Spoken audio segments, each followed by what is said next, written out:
Good morning, Charles, from an undisclosed location. How are you? I'm pleased as punch and very grateful to the art department for another spare but wonderful poster here with the most evil person on earth, this Hillary Clinton, and her coterie, and Mark Elias, who I mean, we'll get into why he has gall, and Joe Bite Me, basically proving that there is no democracy left in the United States of America. I mean, America is fundamentally not a democracy; it's a republic under our Constitution. But it seems to be a country where public opinion doesn't matter at all. Congress just goes ahead and does what it wants. We have in Mike Johnson, Benedict Mike Johnson, somebody who is really demonstrating that he not only has a tin ear, but he's a fool. I mean, he should just go ahead and join the Democrat Party. I don't want to hear about how this is a brilliant piece of legislation and how the House knows more about what we should do than any American. I mean, the simple fact is, and I'm many hours ahead of you, and have had the benefit of patrolling the internet for a little while before I came on here. The simple fact is that at this stage, in order to win, in quotes, win the war in Ukraine, there's going to be a draft because this new amount of money that has been voted through the House, maybe it makes it through the Senate. We'll see what the lobbyists and others do to get the Senate to vote with the administration. This amount of money at 60 billion, 60, yeah, $60 billion, $61 billion really isn't enough to turn the tide in the war. And I don't know how much of that money actually even makes it into the theater of war. But now we sent a very clear message to Russia that we really are trying. The U.S. and NATO really are trying to blow Russia apart. And I don't think Russia is going to sit here and say, "Oh yeah, this is fine, no problem." I mean, they are going to harden their stance. A fair percentage of whatever goes over to in theory help the woefully under-resourced and unmanned and depressed, frankly, troops on the ground. I question how much the money is actually going to end up in Ukraine and how much will end up in the coffers of the defense contractors Yeah. and the crooks who are siphoning money out of Russia, out of the theater. But beyond that, I fear what we're going to do, because there's some talk of this, I believe, in the legislation itself. I think what they're going to try to do now is steal Russian assets that have been frozen as a result of this war, and that is going to set a horrific precedent about whether you can trust making an investment in the United States of America or in any NATO country.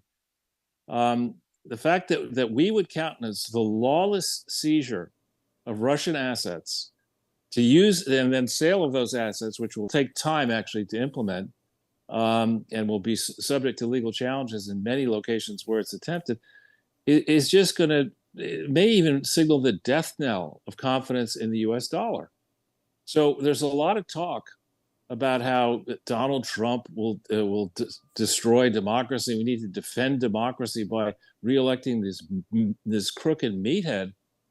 Democracy's already destroyed under Biden. Yeah, absolutely. And under this Congress, and shame on every single fucking meathead supposed Republican who joined on this, and shame on this guy, this asshole Johnson, who there's a rule that was instituted by another.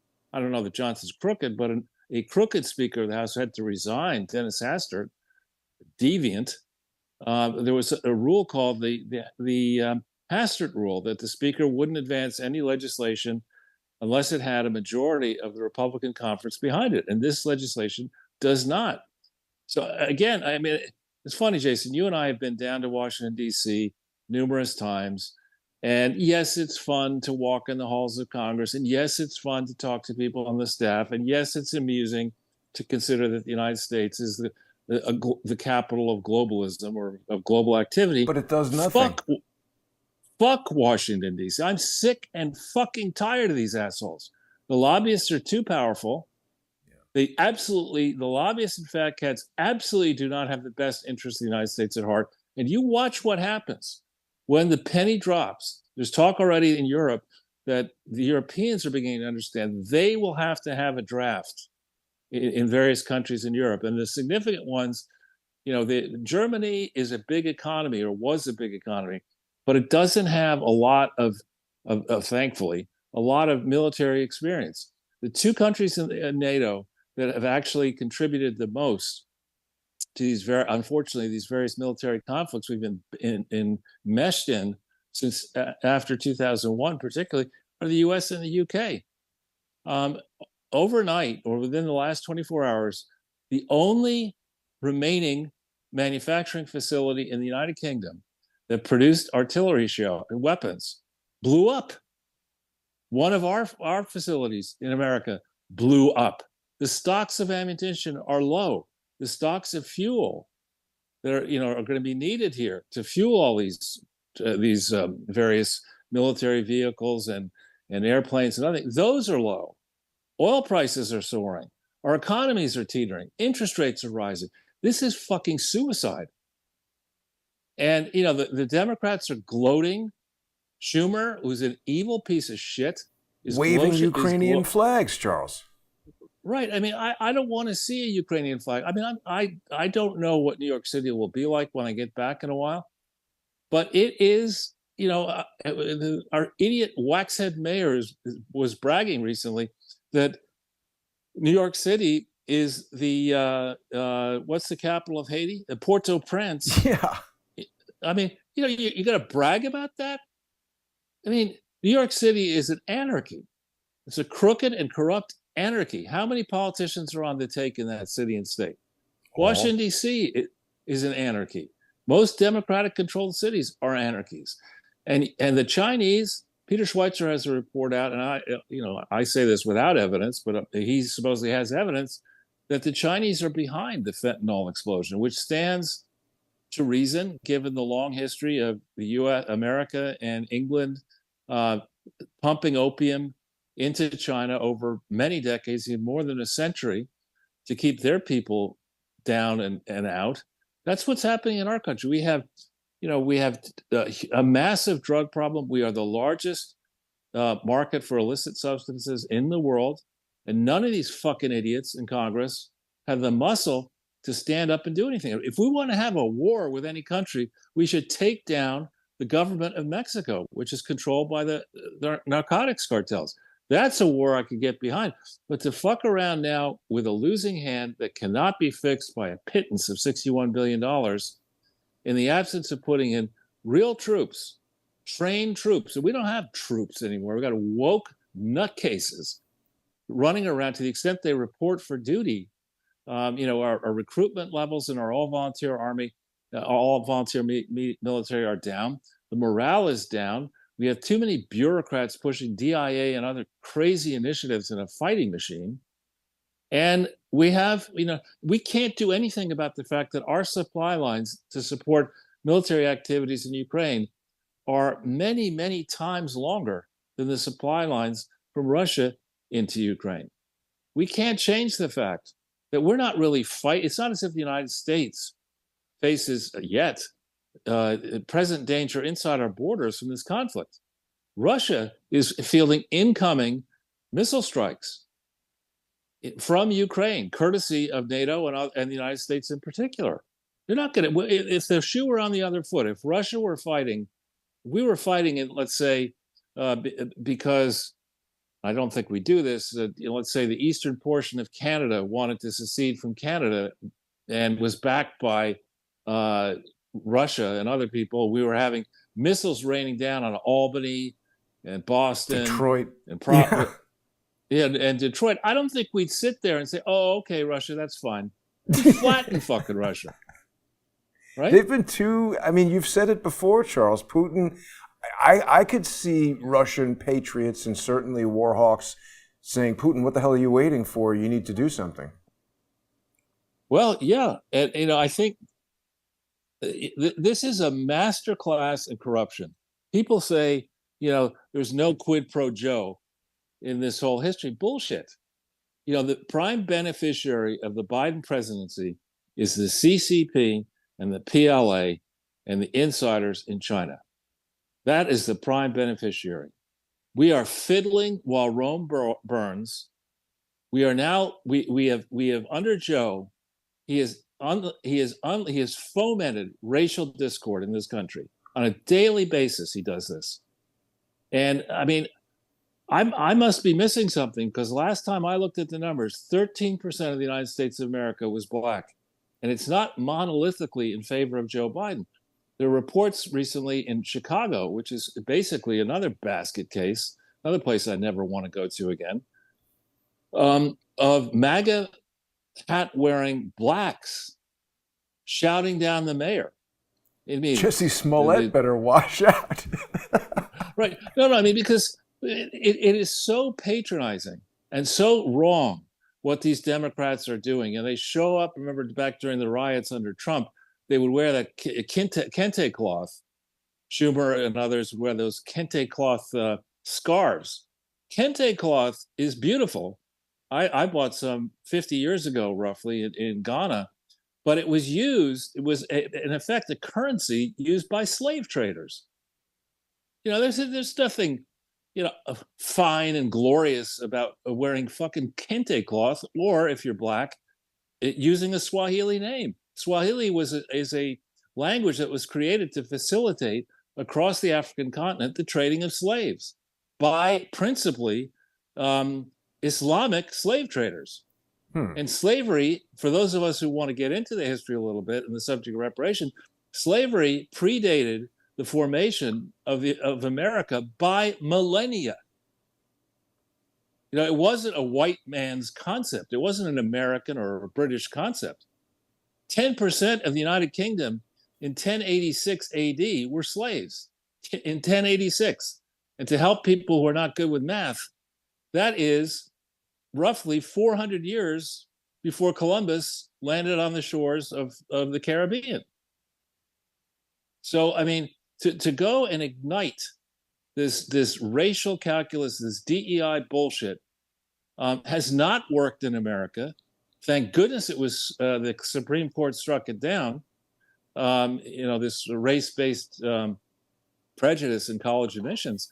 Thank goodness they did that. But with this president, who's supposedly defending democracy, the Supreme Court also struck down the idea that student loans could be forgiven at the stroke of a pen by a corrupt president. Okay, but he's doing it anyway, and nothing is stopping him. So this is a very dark and bleak day. Biden's going to go ahead and sign this thing, and the mainstream piece, if the Senate passes it, and the mainstream will praise Joe Biden for his quote accomplishment here.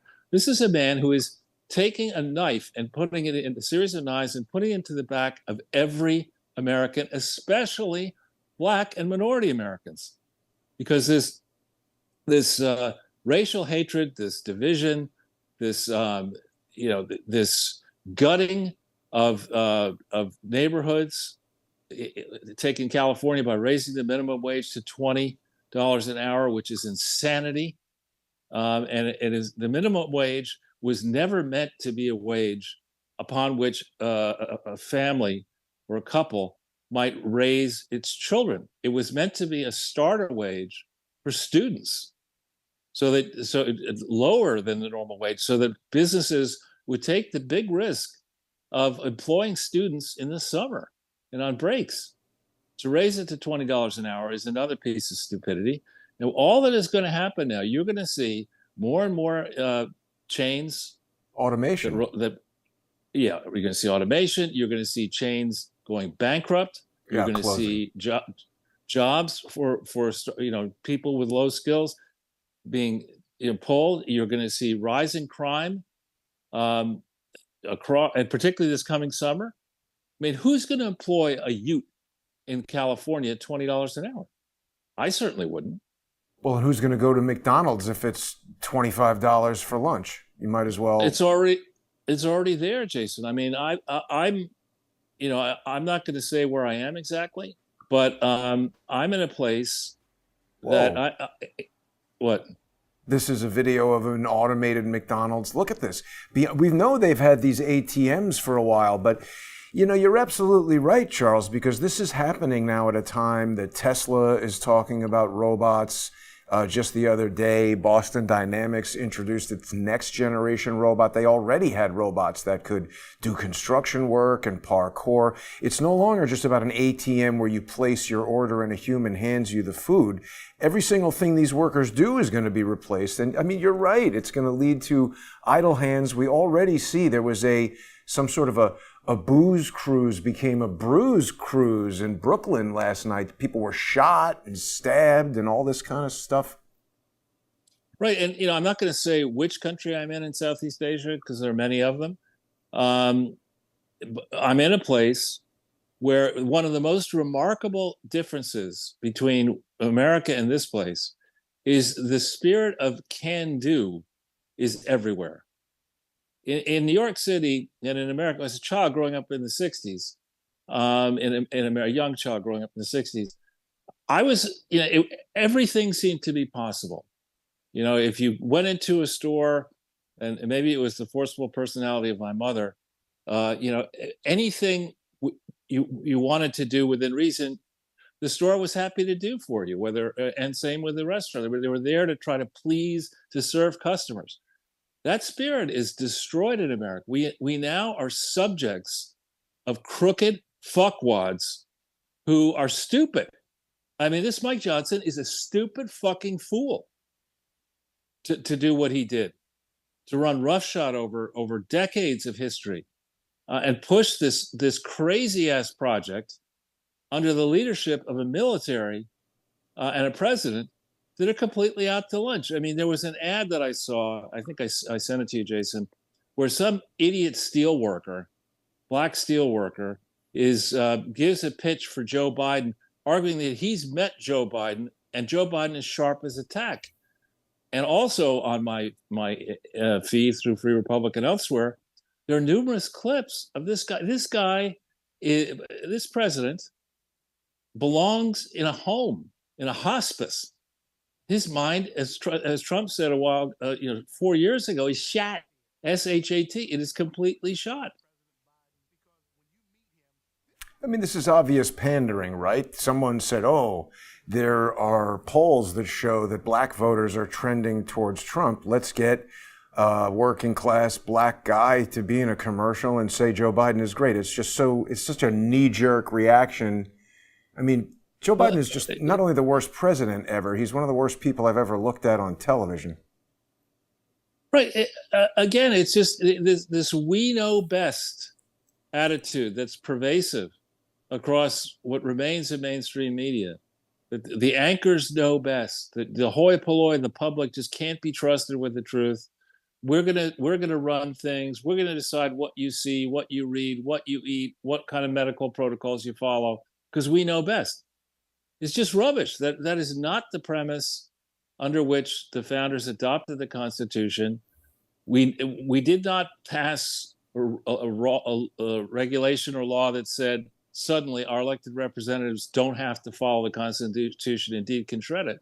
That never happened. And so we are now, I think, in a place of lawlessness where our, quote, rulers understand they have the F-15s, they have the military, they have the police state, they can go after their enemies as they are with Donald Trump and MAGA supporters. But this is not a good place that we're in right now, because the economy is literally blowing up. Interest rates are rising finally. Our debt is towering. And we're not far away now from the place that we were once under Carter. And then in the early days of the Reagan presidency, when the rest of the world did not trust the dollar, and therefore we had to raise interest rates way above the rate of inflation. At peak, the prime rate was 21%. And the 30-year Treasury rate, I think at peak, or maybe it was a 10-year, got to 14%. It's currently 5%. So, I mean, we could go to a place in 2024 or 2025 where our interest rates do go way higher than they currently are, and hurt everybody, every retiree who expects to get a pension, particularly public sector retirees who have, many of them, defined benefit pensions. You can't, if you've got a portfolio assembled now where interest rates are, let's call it 5 on the 10-year, and interest rates rise up to 14 or The whole 15 or thing 20. collapses. Exactly. And that is in no one's interest, let alone in the interest of across America, where police departments have been defunded, where morale is low, where people understand that because of George Soros, prosecutors aren't going to do anything about crime. It's the poorest among us who are being savaged by this president Well, and but Charles, Schumer let me ask you and now something Johnson. along those lines, because what you're saying about the police and the service industry, where people now want $20 to make a hamburger and whatever, something that is really not worth that and not what the minimum wage is intended for. We've got this entire class of someone in the comments made the dumb statement that Charles hates the working class. Of course, they're using a fake name. And that's a disagree from me. You're making a financial analysis about how this type of stupid policy will affect everyone and everything. We've got employees at Google who think it's their right to dictate what the corporation does as employees. I mean, their only right is to choose to leave. Now, if they want to stage a protest that results in them getting fired, okay, but don't complain that you got fired. I mean, these are actually people who think that their activism at work is going to affect company policy, like they've got some board seat or something. What's your commentary on these 28 people who've been terminated from Google for being dickheads? Well, let me start by addressing the issue of me hating the working class. The evidence, which is interesting to have in an argument, would suggest otherwise. Go look at my writing for the Washington Times in 2014 when I penned a 10-point plan in 12 articles that were published in the print edition of the Washington Times of how to restore greatness in this country prior to Donald Trump running for president. You know, I have always held that a sign of vitality in an economy is how the private sector is doing, and in particular, how workers in the private sector are doing. If incomes in the private sector are not rising faster than inflation, you have a very serious problem, because you don't have the type of demand that fuels solid and viable long-term growth. We have a Potemkin economy. Yes, wages are rising in the public sector, where government workers are being hired who shouldn't be hired at salaries they shouldn't get, because we have a savagely corrupt bunch of assholes in both parties who understand that GDP can be artificially inflated by deficit spending. They've gamed the system just the same way that managers in multinational companies have gamed the system by suppressing interest rates, by using gimmicks to pump up EPS, and then by convincing their boards that it's a good idea to buy back their stocks at inflated prices, which shrink the accounting values of the equity and artificially increase rates of return on equity so they can pay themselves fancy amounts of money. I am absolutely, probably more of a workers' advocate than any existing member in the rhino wing of the Republican Party and every Democrat. So anybody who calls me an enemy of the working class is a fucking moron with a capital M, dumber than Joe Biden.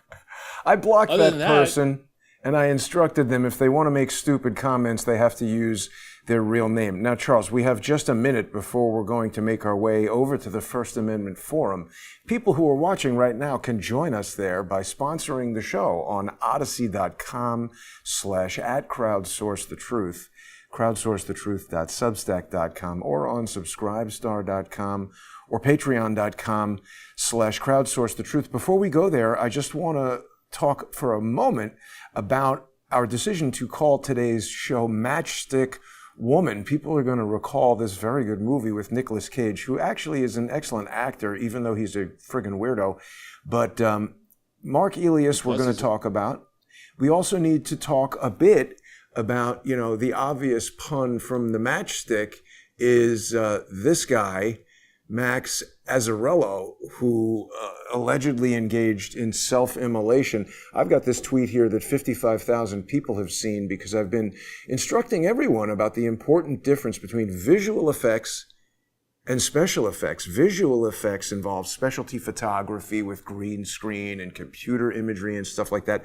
But special effects are real-world trickery, like explosions and things setting people on fire like this, that are photographed in camera. And there's a variety of different techniques. You can even see here, there's a sheen on this stuntman's face where he's been coated in a flame-retardant substance. Now, this doesn't make you fireproof, but it resists fire for a certain amount of seconds, and it is used in special effects in-camera stuff like this where people get lit on fire. And there are a lot of people who have responded to this tweet. So if people aren't following me on Twitter, please get on there, JG, at JG_CSTT.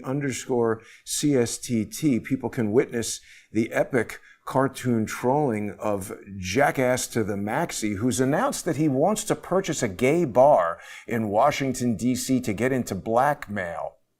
So I've taken the liberty of depicting that for Jack right here. But we're going to talk about all of this in the First Amendment Forum, Charles. We'll be back in just 5 minutes, and I hope that people will join us.